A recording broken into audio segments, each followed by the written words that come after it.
তো রূপায়ণ পাঠ ভবন আজকে চলে এসেছি রূপায়ণ পাঠ ভবন থেকে একটি সাজেশন নিয়ে ক্লাস 8 যেটা আমাদের ছাত্রছাত্রীদের দেওয়া হয়েছে, তো সেটাই তোমাদের সঙ্গে শেয়ার করলাম। অবশ্যই করে নেবে যদি 90% পেতে চাও বা ফুল মার্কস পেতে চাও। হয়তো ফুল মার্কসই চলে আসবে আমাদের সাজেশান থেকে। তো 1.1-এর অধ্যায় থেকে করবে, 5-এর দাগের ওটা করবে এবং 3-এর দাগেরটা করবে, 5-এর দাগেরটা করবে অধ্যায় 1-এর এবং 4-এর দাগেরটাও করে নেবে, কারণ 4 দাগেরটাও ইম্পর্টেন্ট আছে, এটাও চলে আসবে হয়তো।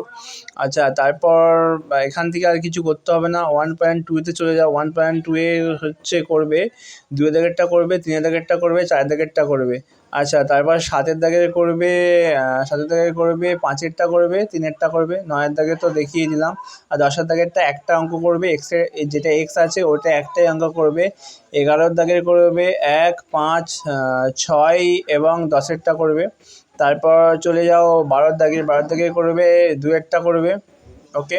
তারপর 13 দাগের করবে বি এবং ই, 14 দাগের বি এরটা থাকছে, 15 দাগের আই, 2 এবং 3-এরটা করে নেবে।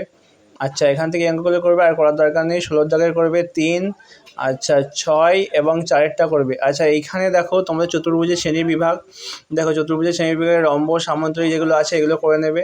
আচ্ছা, 1.3-তে চলে যাও। 1.3 6, 7, 8, 9, 10 এবং 11-এর দাগের 3, এইগুলোর মধ্যে যে কোনো দুটো অঙ্ক চলে আসবে, আগে থেকে বলে দিলাম, তো করে নেবে। আচ্ছা, কোষে দেখি 2, এখান থেকে তো দুটো অঙ্ক আসে, একটা করতে হয়, তো অবশ্যই 6, 7 এবং 8 এর মধ্যেও 3টের মধ্যে যে কোনো দুটো আসবে, দেখে নাও, আগে থেকে প্রশ্ন দিয়েই দিলাম তোমাদের, করে নেবে।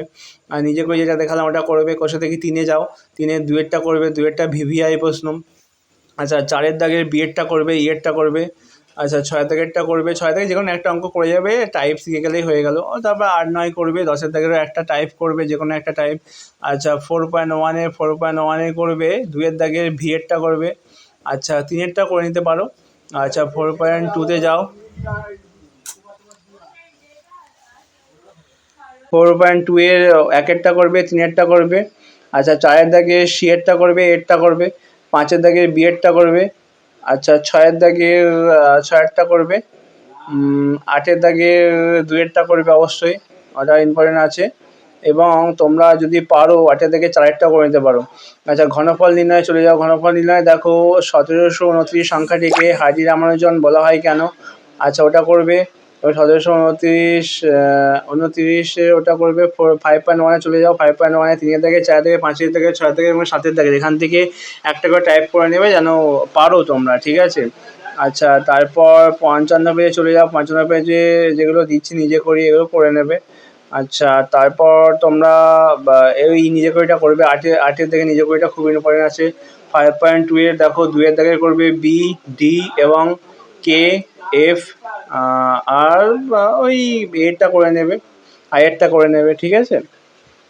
তারপরে পেজে চলে যাও। 5.3, 5.3 দেখো 2-এর দাগের 1-এরটা করবে, 3-এরটা করবে, আর 3-এর দাগের এইটা করবে এবং 6-এর দাগে দেখো 3, 4, 7, 7 করবে আর 11-টা করবে। আর নিচে দেখো 13, 14, 15 থেকে একটা আসবে।